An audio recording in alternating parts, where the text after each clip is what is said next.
What's up, ladies and gentlemen? Welcome to GNR Frank. My name is Francisco, and today we're going to be talking about the JLab Talk Pro USB condenser microphone that is aimed at streamers, podcasters, YouTubers, musicians. If you're doing vocal work, this microphone supposedly might be the right one for you. I did a review for the JLab Talk microphone about a month or two ago, and it turns out that somebody from their marketing department saw my video on YouTube, liked what I did, and they reached out to me and they're like, hey, we want to work with you a little bit here. We're going to send you a couple of products to check out and review and tell us what you think and just, put it out there. And so along comes the JLab Talk Pro microphone, which is the top tier, top shelf, high-end option that they do offer, coming in at $149.99. I got to spend some time with it over the last couple of weeks, and now we're about to dive into it and let y'all know what I think about the microphone. Full disclosure, full transparency, if you haven't caught on to it just yet, JLab Audio did send me the microphone for free to review.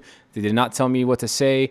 I'm not being paid off or influenced in any way, shape, or form to tell you my thoughts and opinions on the microphone. What you're going to get is the absolute truth, nothing but the whole truth. So help me God. Without further ado, let's go. All right, ladies and gentlemen. So inside of the box, of course, you're going to get the JLab Talk Pro microphone along with a USB-C to USB-A connection cable and this little tripod stand for the microphone. It is a USB condenser microphone, and of course, if you're wondering, I'll answer your question right now. It says this is the provided USB-C cable for it. Why do I not have this connected to the microphone? So here is going to be the first pain point that we're going to talk about with the JLab Talk Pro. This microphone's cable came in defective. It was not registering on my computer.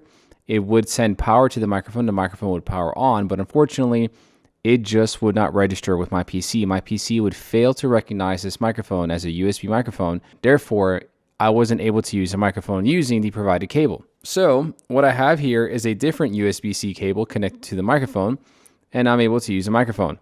Now, this is a little unfortunate for a couple of reasons. Number one, it is a known problem. I've actually reached out to the gentleman from the marketing department that contacted me, and I informed him hey, the microphone cable is jacked up. It's a little bit defective. It won't register or work properly. And from the research I've done online, a lot of your customers have had the same issue. The gentleman responded and acknowledged that yes, it is a problem that JLab is currently aware of, and they are working on getting a fix out and basically probably repackaging or sending out newer cables or better cables with it, right? Outside of that issue right there, the cable itself is a braided cable, so that's really nice. And then one really thing I do like in particular about this, right, is that the USB-C end of the cable that goes into the microphone itself is at a 90-degree angle. So therefore, it just goes in like that right there. And I like that a lot. It's pretty cool. Now, I did say that there was two issues with the cable being non-functional, right? Obviously, the number one thing is that I wasn't able to get the microphone working with that cable. The other issue is that the female end of the USB connection on the microphone is encased a little bit inside into the microphone, and I'll show you this in a clip later on or right now, right here somewhere. But I have a variety of USB-C cables that I've used across different controllers and devices. The only one I was able to get to fit in there and actually connect was the USB-C cable from my Xbox Elite Series 2 controller. So that also was a bit of a pain in the butt, but again, there was a problem, we found a solution, and we move on with our life. It is a little unfortunate that it is a known issue, and it is an issue that other people are having. So as the gentleman from JLab said, they are aware of the issue, and they are working on addressing it. Hopefully they get that fixed sooner than later, especially with the holiday season. As people do begin to get this microphone and unwrap it for Christmas, it would be a shame for them to plug it in just to find out that your cable doesn't work. Build quality. The casing of the microphone is actually all plastic with the exception of the grill right here. This is a bit of a metal grill here. The body itself is plastic, and there are two knobs on the back and the rears of the microphone. The bottom knob right here controls your microphone's gain. The top knob controls your volume. This is going to be controlling your headset's volume, your output volume. If you plug your headset into the microphone, you're going to be able to do some mic monitoring or even get your audio sources outputting through the microphone. You'll be able to control the volume with that right there. At the front of the microphone, there's a couple of LED indicators that are really nice that kind of give you an idea of what's going on with the microphone. So you got several indicators telling you which polar pattern you're currently using, and there's one vertical slider that as you adjust the knobs on the back will tell you how high or low your mic's gain is or how high or low your volume output is. Okay, y'all, so in terms of the build of the microphone, I gotta say it's okay. It's decent, right? So for $150, I would expect this to at least be possibly all metal, but the body of the microphone right here is all plastic. And let's see, you're probably gonna hear some feedback from this. Right, this is all plastic right here at the bottom half. And then this top half right here where the grill is at, this is metal, and it's got this little shiny, like not shiny, but it's got a little matte blue metallic finish at the top here as well, just I guess for aesthetic purposes. It does come with this mount here as well. So you're able to, you know, mount it and move it around as need be. Depending on what kind of a boom arm or setup you're looking to have, you're able to swivel it up right here, which is really nice of them to include. I love when microphones have this included with them. It makes things a whole lot easier when it comes to mic positioning. Now, along with the LED indicators and the knobs on the back, there are two buttons on the front of the microphone. At the very top here, we're going to have a mute button, and it also does have an LED light attached to it. So right now it is green, meaning that obviously the microphone is not muted and you're able to hear and get your vocals in there. So I'm going to press the mute button here in a moment, and we're going to be looking at one thing. Sometimes when you have microphones that have a mute button that you have to actually press, there is an audible response to it. Basically, you hear some sort of a clicking sound or something or other that you're going to be able to pick up on when I click this button. All right, so we're going to go ahead and click the button in 3, 2, 1.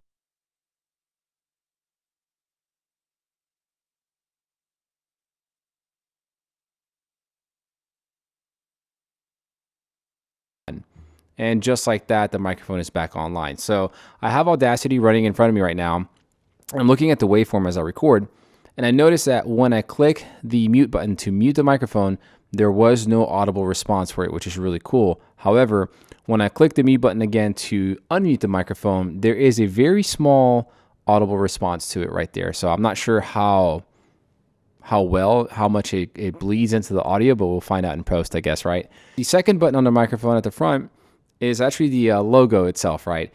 And when you press this, you're going to change through the different polar patterns available on the microphone. So right now, we're currently using the cardioid pattern. So I'm going to press the button, and we are now in the omnidirectional pattern. I'll press it one more time. This is stereo. I'll press it again.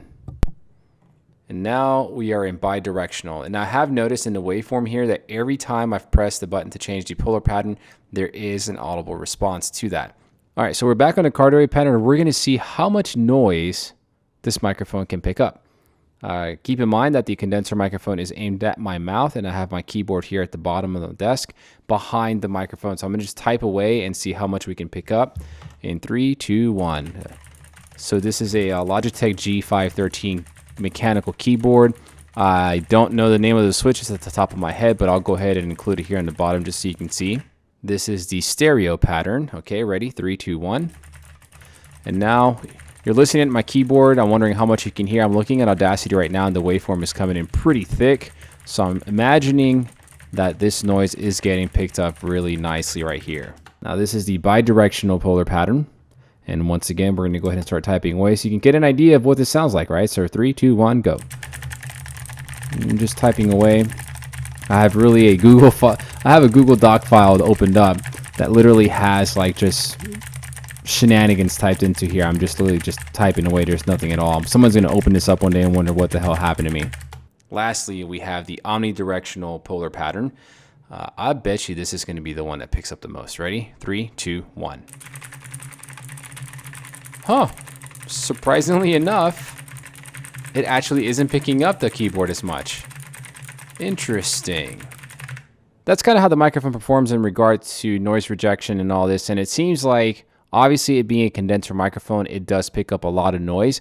And you'll find more noise pickup depending on which polar pattern you do use. This is why the cardioid pattern, which is designed to pick up noise or vocals or sound from directly in front of it, is the one that is recommended for everyone to use when you're doing Twitch streaming, YouTube commentary, podcasting, etc., because it's going to do a much better job of negating the noise from around and behind the microphone and trying to focus in solely on what's in front of it. Now, that being said, let's talk about some mic comparisons here. Let's get into the nitty gritty and see what this really sounds like. So right now, this whole video, I've been recording this all through Audacity via USB, right?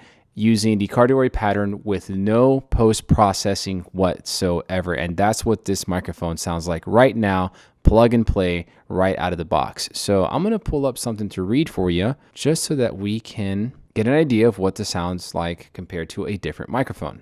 Okay, so to kind of give you an idea of the comparisons between the mics, we're gonna go ahead and read some Edgar Allan Poe. This is Annabel Lee.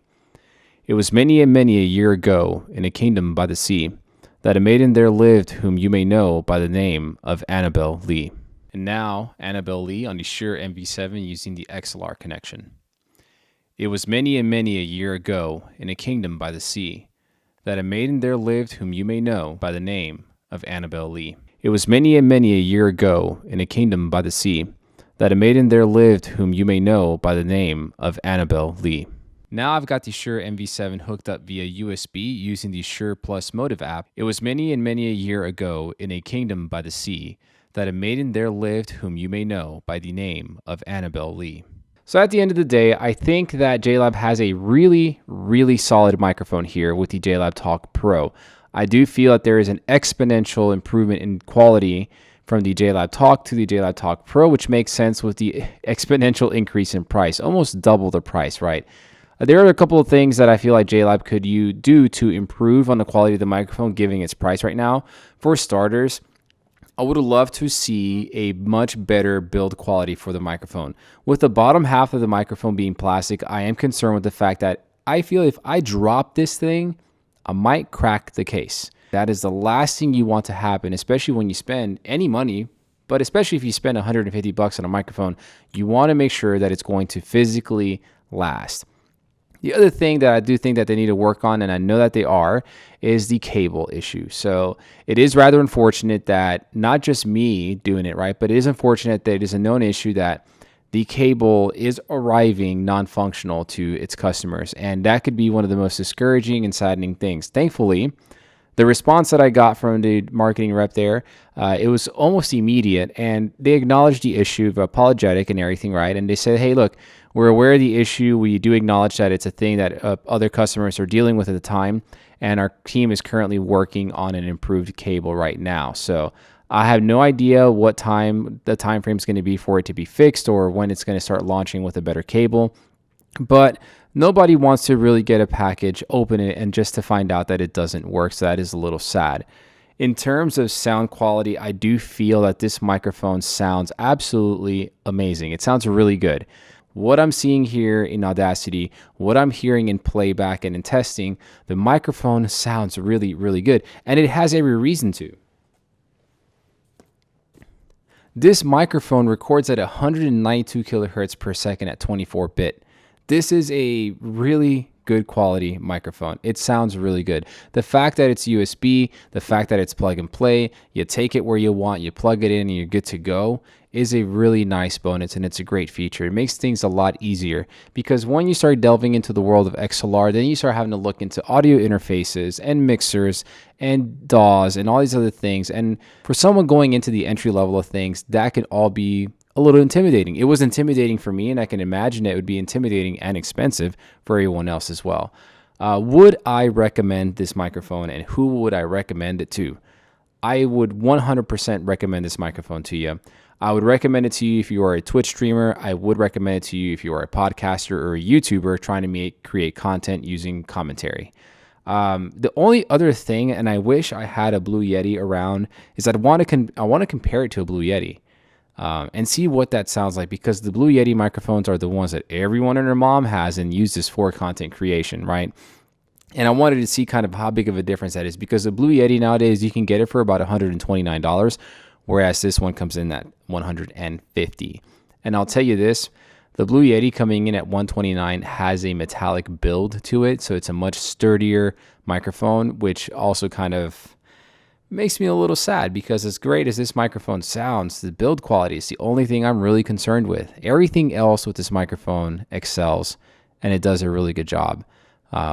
However, the build quality isn't enough for me to not recommend the microphone. You don't buy a microphone because you're going to go throw it around and, play hot potato with it. You buy a microphone because you want to sound good. And ladies and gentlemen, the JLab Talk Pro will definitely get you sounding pretty good. Hope you all enjoyed the review. Thank you all so much for checking it out and taking the time to watch it. If you have any questions about the microphone, any comments, any concerns, any observations, go ahead and put them in the comments below. I do a really good job of responding to y'all in a timely manner. At least I hope so. And let me know what y'all think. Let me know which one you liked more. Did you like a condenser microphone, such as this JLab Talk Pro? Or did you like the sound of my Shure MV7, which is a dynamic broadcast microphone more? In the meantime, be good to yourselves. Be good to one another. Peace out.